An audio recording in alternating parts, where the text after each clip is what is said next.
School service commission group D current affairs.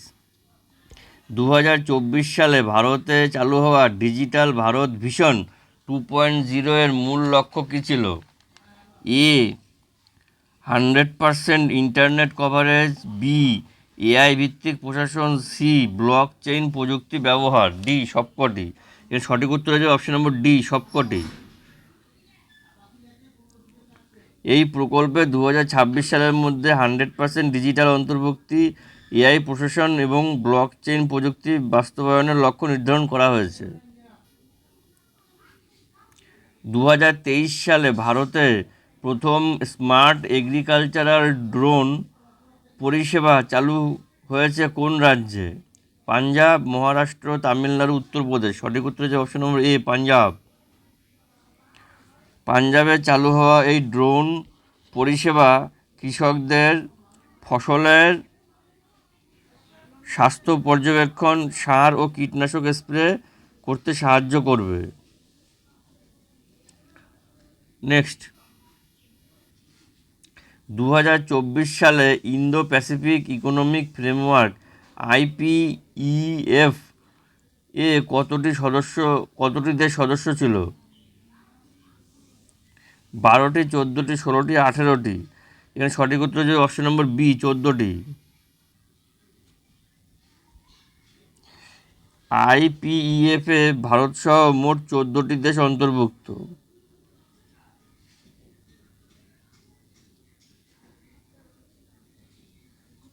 যেরকম মার্কিন যুক্তরাষ্ট্র, জাপান, অস্ট্রেলিয়া ইত্যাদি। পরবর্তী প্রশ্ন, 2023 সালে চালু হওয়া মিশন কার্মা প্রকল্পটি কোন মন্ত্রক শুরু করেছে? শ্রম মন্ত্রক, যুব ও ক্রীড়া মন্ত্রক, দক্ষতা উন্নয়ন মন্ত্রক, শিক্ষা মন্ত্রক। এখানে সঠিক উত্তর হয়ে যাবে অপশন নম্বর সি দক্ষতা উন্নয়ন মন্ত্রক। এই প্রকল্পের মাধ্যমে 10 লক্ষ যুবক যুবতীকে বিনামূল্যে কারিগরি প্রশিক্ষণ দেওয়ার লক্ষ্য নির্ধারণ করা হয়েছে।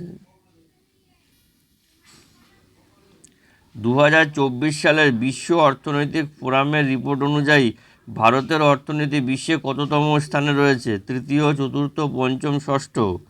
সঠিক উত্তর হয়ে যাবে অপশন নম্বর সি পঞ্চম। 2024 সালে ভারত জার্মানিকে পিছনে ফেলে বিশ্বের পঞ্চম বৃহত্তম অর্থনীতির স্থান দখল করেছে। 2023 সালে ভারতে প্রথম হাইওয়ে চালু হয় কোন রুটে? দিল্লি জয়পুর, মুম্বাই পুনে, কলকাতা দুর্গাপুর, চেন্নাই বেঙ্গালুরু। সঠিক উত্তর হয়ে যাবে option number C Kolkata Durgapur. ভারতের প্রথম ইলেকট্রিক হাইওয়ে কলকাতা দুর্গাপুর রুটে চালু করা হয়েছে।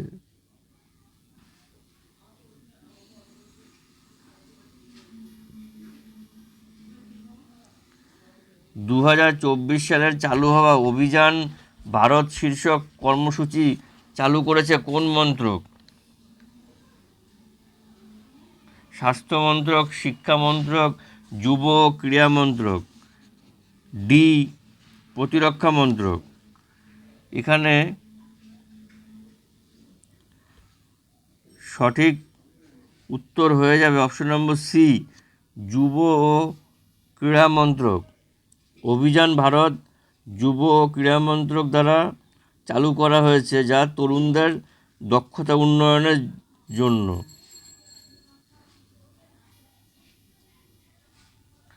2023 সালে national crime records bureau report অনুযায়ী ভারতের সবচেয়ে বেশি সাইবার ক্রাইম রিপোর্ট হয়েছে কোন রাজ্যে? উত্তরপ্রদেশ, মহারাষ্ট্র, কর্ণাটক, তেলেঙ্গানা। এখানে সঠিক উত্তর হয়েছে অপশন নম্বর সি কর্ণাটক। কর্ণাটকের সাইবার ক্রাইমের ঘটনা সবচেয়ে বেশি রেকর্ড করা হয়েছে, বিশেষত বেঙ্গালুরু শহরে। 2024 সালে চালু হওয়া ই শ্রম পোর্টাল 2.0 এর প্রধান উদ্দেশ্য কী? অর্গানাইজড সেক্টরে কর্মী নিবন্ধন, আনঅর্গানাইজড সেক্টরের কর্মী নিবন্ধন, কর্মীদের নিবন্ধন, অভিবাসী শ্রমিকদের ট্র্যাকিং, কৃষি শ্রমিক সুবিধা প্রদান।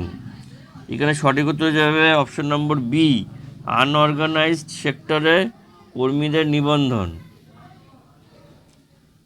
এই পোর্টালের মাধ্যমে আনঅর্গানাইজড সেক্টরের কর্মীদের নিবন্ধন ও সামাজিক সুরক্ষা সুবিধা প্রদান করা হয়।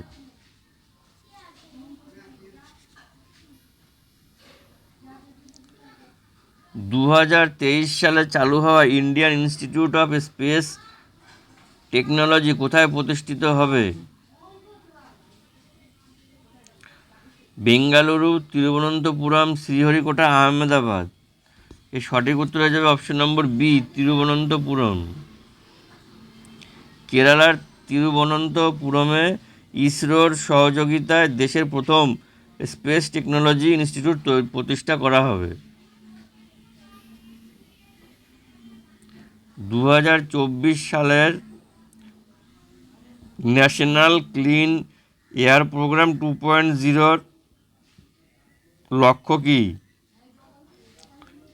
বায়ু দূষণ কমানো 50% বায়ু দূষণ কমানো, 100টি শহরে বায়ুমান নিয়ন্ত্রণ, ইলেকট্রিক যানবাহন বাধ্যতামূলক করা। এখানে সঠিক উত্তর হচ্ছে অপশন নম্বর ডি, সবকটি।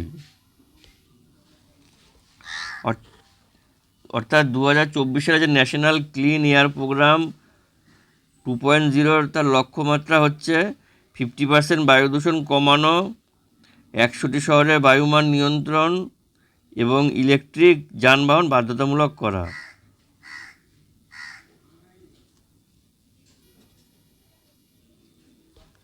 দু সালে চালু হওয়া সুখী সমৃদ্ধি যোজনা কার জন্য বিশেষ সুবিধা প্রদান করে? মহিলা উদ্যোক্তা, কৃষক, প্রবীণ নাগরিক, শিক্ষার্থী। সঠিক উত্তর হচ্ছে মহিলা উদ্যোক্তা, অপশন নম্বর এ। এই প্রকল্পে মহিলা উদ্যোক্তাদের জন্য বিশেষ ঋণ সুবিধা ও প্রশিক্ষণের ব্যবস্থা করা হয়েছে। নেক্সট, 2024 সালে বিশ্ব জল সম্মেলনের আয়োজক দেশ কোনটি? Netherlands, Senegal, Indonesia, Brazil. সঠিক উত্তর যাবে সেনেগাল, অপশন নম্বর বি। 2024 সালে বিশ্ব জল সম্মেলন সেনেগালের ডাকারে অনুষ্ঠিত হবে।